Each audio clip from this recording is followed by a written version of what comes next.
Welcome back to channel. ഞാൻ വന്നിട്ടുള്ളത് എന്റെ ഇപ്പച്ചിന്റെ ബിരിയാണി സ്പെഷ്യലാണ്. അത് എങ്ങനെയൊക്കെ ഉണ്ടാക്കാം ഒക്കെ കാണിച്ചു തരാം. അപ്പൊ നമുക്ക് അത് എങ്ങനെ ഉണ്ടാക്കാന്ന് കാണാം. ചിക്കൻ ബിരിയാണി ഉണ്ടാക്കണേ. അപ്പൊ അത് കായം തേച്ച് വെച്ചിക്കണേ.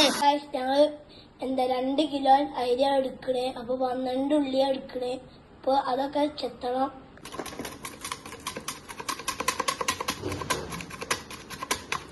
ഉണ്ടാക്കാനുള്ള 8 തക്കാളി എടുത്തിക്കണേ. അപ്പൊ ചട്ടി ചൂടായി. ഇനി ലേശം ഓയിൽ ഒഴിക്കണം.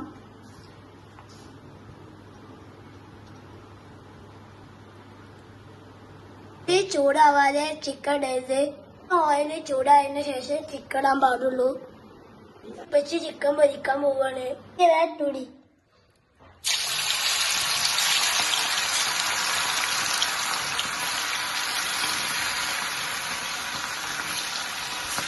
ഉള്ളി ഞങ്ങൾ എടുത്തിട്ടുള്ളൂ. പച്ചമുളക്, ഇഞ്ചി, വെളുത്തുള്ളി അരച്ചത്, പിന്നെ പൊതിയിലും മല്ലിച്ചപ്പും, ഇത് കുരുമുളക്, തൈര്, അരങ്ങ നല്ല ചൂടായിരിക്കണം. അപ്പൊ നമുക്ക് ഇതിടാം, വലിയ ജീരകം. അപ്പൊ ഇനി ഞങ്ങൾ വെല്ലുള്ളി ഇതാണ്. ഇത് നല്ലൊന്ന് മിക്സ് ചെയ്യണം.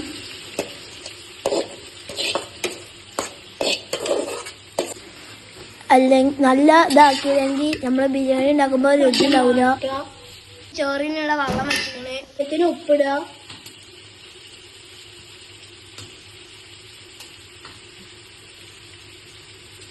അപ്പോ ഗൈസ് ഞാൻ ഇപ്പൊ കാണാതെ വല്ല കേറിയാണ് ഒന്ന് മിക്സ് ആക്കി. അപ്പൊ ഇനി നമ്മക്ക് തക്കാളി ഇടാം. എന്നിട്ട് നല്ലൊന്ന് മിക്സ് ചെയ്യണം. അപ്പൊ നമുക്ക് തുറന്നിട്ട് ഒന്നുകൂടി ഇതാക്കി കൊടുക്കാം, മിക്സ് ആക്കി കൊടുക്കാം. തക്കാളി നല്ല വാടിക്കണേ. വെളുത്തുള്ളിയും പച്ചമുളകും ഇതൊക്കെ ഇട്ടുക.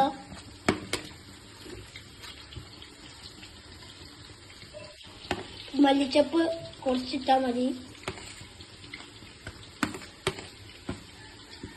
ഇനി ആവശ്യമുണ്ടെങ്കിൽ ഇന്നും ഇടുക. നല്ല ഇളക്കുക.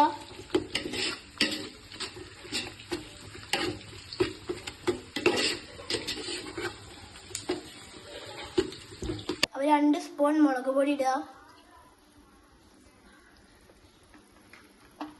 മല്ലിപ്പൊടി ഇടുക 2 സ്പൂണ്. പൊടി 1 സ്പൂൺ ഇടുക.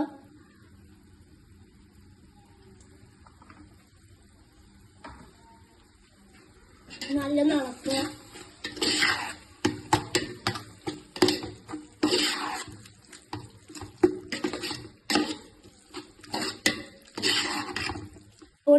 കുരുമുളക് പൊടി, ഗരം മസാല 1 സ്പൂണ്.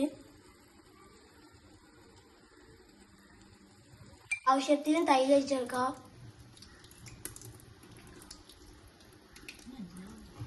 അരങ്ങ നീര് ഗ്ലാസ് ഒഴിച്ചെടുക്കാം. ആവശ്യത്തിന് ഉപ്പിടുക.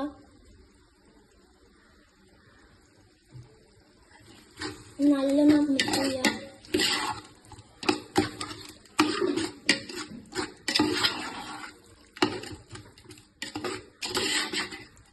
സംശയം ഉമ്മമാരോടൊക്കെ ചോദിക്കുക. ഉമ്മമാർക്ക് എല്ലാതും അറിയാം നോക്കാനൊക്കെ. ഇടുന്ന സാധനം പൊട്ടിക്കാൻ വന്നാണ്. അപ്പൊ നമുക്ക് 3 ആവശ്യമുണ്ട്. ഇത് 3 പൊട്ടിക്കണേ. ഇത് നല്ല കഴിക്കണം. പേരറിയുന്ന കമന്റ് ചെയ്യുക. ഉച്ചി അരി കഴിക്കുന്നുണ്ട്. ചോറുണ്ടാക്കുമ്പോ മഞ്ഞപ്പൊടി വേണമെങ്കിൽ ലേശം മഞ്ഞപ്പൊടി ഇടുക വെള്ളത്തില്.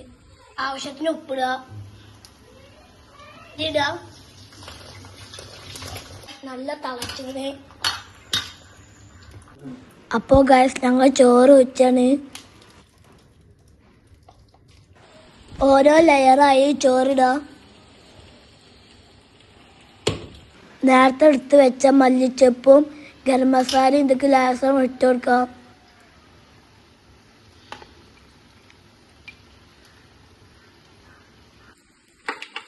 മസാല എൻ്റെ അമ്മ വീട്ടിലുണ്ടാക്കിയതാണ്. നേരത്തെ പൊട്ടിച്ചതാണ്. ഇനി ബിരിയാണിന്റെ മേലെ വെക്കണേ. ചെറിയ ചെറിയ കഷ്ണാക്കിയിട്ട് അപ്പൊ ഇനി മേലെ ഓയിൽ ഒഴിച്ചെടുക്കാം. ആവശ്യത്തിന് ഒഴിച്ചാ മതി. നമ്മളിപ്പോ കണല് വെക്കാണ്.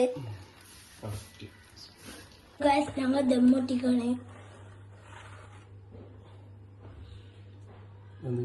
വീഡിയോ ഇഷ്ടപ്പെട്ടാൽ ലൈക്ക് ചെയ്യുക, ഷെയർ ചെയ്യുക, സബ്സ്ക്രൈബ്